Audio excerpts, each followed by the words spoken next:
7 अगस्त 2022 को अमित शाह ने नीतीश कुमार को फोन करके पूछा था। तो फोन दिया जाता है और कहा जाता है कि अमित शाह आपसे बात करना चाहते हैं। नीतीश कुमार खुद मीडिया के सामने इस बात को कहते हैं कि मेरे पास अमित शाह का फोन आया था। बिहार की राजनीति में एक बार फिर से खेला होगा और फोन की घंटी बजती है तो उठाकर पूछा जाता है कि कौन बोल रहा है। गृह मंत्री साहब लाइन पर हैं, मुख्यमंत्री जी से बात करना चाहते हैं। तेजस्वी के साथ आपकी अनबन चल रही है, अच्छे से सरकार नहीं चल रही है। जब अमित शाह का फोन किसी के पास जाता है तो एक चाणक्य नीति तैयार की जाती है और उसके बाद उस राज्य की सरकार गिरा दी जाती है। बीते कुछ दिन पहले सीएम आवास के फोन की घंटी बजती है। पहले बार में तो छोड़ दिया जाता है और दूसरी बार जब फोन की घंटी बजती है तो उठाकर पूछा जाता है कि कौन बोल रहा है। सामने से कहा जाता है कि गृह मंत्री साहब लाइन पर हैं, मुख्यमंत्री जी से बात करना चाहते हैं और उसके बाद नीतीश कुमार को ले जाकर फोन दिया जाता है और कहा जाता है कि अमित शाह आपसे बात करना चाहते हैं। नीतीश कुमार जैसे ही फोन कान के पास लगाते हैं तो पहला सवाल ये पूछा जाता है कि सुनने में आ रहा है कि आप हम लोग से रिश्ता नाता तोड़ने वाले हैं। तो मुख्यमंत्री का जवाब आता है कि बिल्कुल नहीं, आपने जहां भी सुना है गलत इंफॉर्मेशन आपको दी जा रही है, आप निश्चिंत रहिए, हम आपके साथ रहेंगे। यह घटना 7 अगस्त 2022 की है। 7 अगस्त 2022 को अमित शाह ने नीतीश कुमार को फोन करके पूछा था कि आप हम लोग का साथ छोड़िएगा क्या। तो नीतीश कुमार ने कहा था कि बिल्कुल नहीं। और ठीक 2 दिन बाद 9 अगस्त 2022 को बिहार में एनडीए की सरकार गिर गई थी और उस समय भी अमित शाह का फोन नीतीश कुमार के पास आया था, लेकिन नीतीश कुमार ने सभी को मना कर दिया था कि कोई भी फोन नहीं रिसीव करेगा।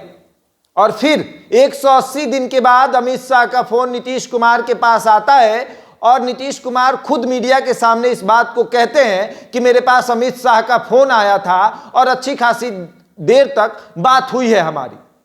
सवाल क्या था, जब ये पत्रकार पूछते हैं कि आखिर किस मुद्दे पर आपकी बात हुई, क्या फिर आप भाजपा के साथ जाने वाले हैं क्या अमित शाह ने फिर कहा क्या आप आ जाइए हमारे साथ, तेजस्वी के साथ आपकी अनबन चल रही है, अच्छे से सरकार नहीं चल रही है।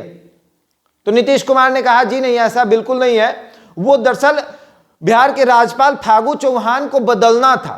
तो अमित शाह ने फोन किया था, कहा था कि फागू चौहान जी को हटाया जा रहा है, उनके बदले में एक दूसरे राज्यपाल को भेजा जा रहा है। तो सहमति के लिए उन्होंने मेरे पास फोन किया था। मैंने कहा था कि आप बदल दीजिए, इसमें मेरी सहमति की क्या जरूरत है।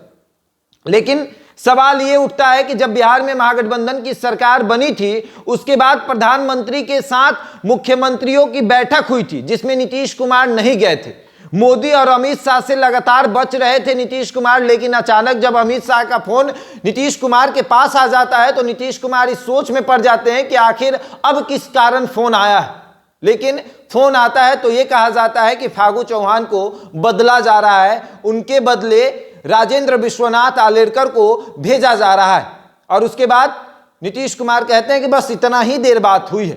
लेकिन हालांकि बात अच्छी खासी देर तक हुई है और अमित शाह ने बहुत अंदर तक की बात नीतीश कुमार से की है। हालांकि नीतीश कुमार ने ये बातें मीडिया के सामने नहीं कही। उन्होंने कहा कि बस इतना ही बात हुआ कि राज्यपाल को बदलना है। लेकिन अब सवाल ये उठने लगा है कि बिहार की राजनीति में एक बार फिर से खेला होगा और उसी खेला के लिए अमित शाह ने नीतीश कुमार को फोन किया था। हालांकि नीतीश कुमार कह रहे हैं कि नहीं ऐसा कुछ बात नहीं है। नीतीश कुमार भी ये इसलिए मीडिया के सामने उन्होंने कह दिया क्योंकि वो चाहते थे कि अमित शाह के कहने से पहले मैं ही कह दूं कि अमित शाह का फोन मेरे पास आया था।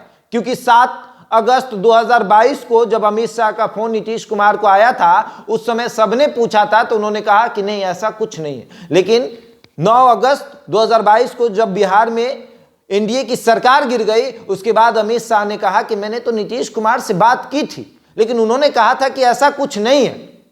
और अब नीतीश कुमार को लगा कि फिर अमित शाह ऐसा कुछ बोल देंगे और हमारे महागठबंधन में थोड़ी खटास बढ़ जाएगी। उससे अच्छा है कि पहले ही बता दे मीडिया के सामने कि अमित शाह ने इस कारण के लिए मेरे पास फोन किया था और मैंने भी उनको जवाब दे दिया है कि राज्यपाल को बदलना आपके अंदर की बात है, आप उस बात को समझिए, मेरे से क्या पूछ रहे हैं।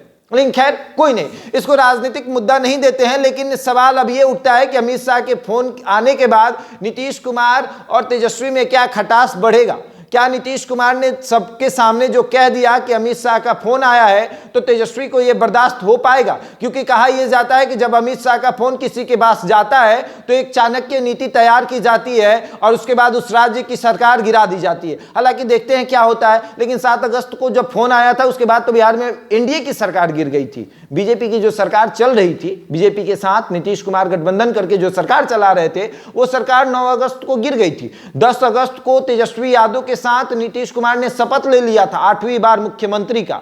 लेकिन अब क्या नीतीश कुमार फिर से सरकार गिराएंगे? अब देखते हैं क्या होता है। बहरहाल इस खबर में इतना ही। बने रहे हमारे साथ।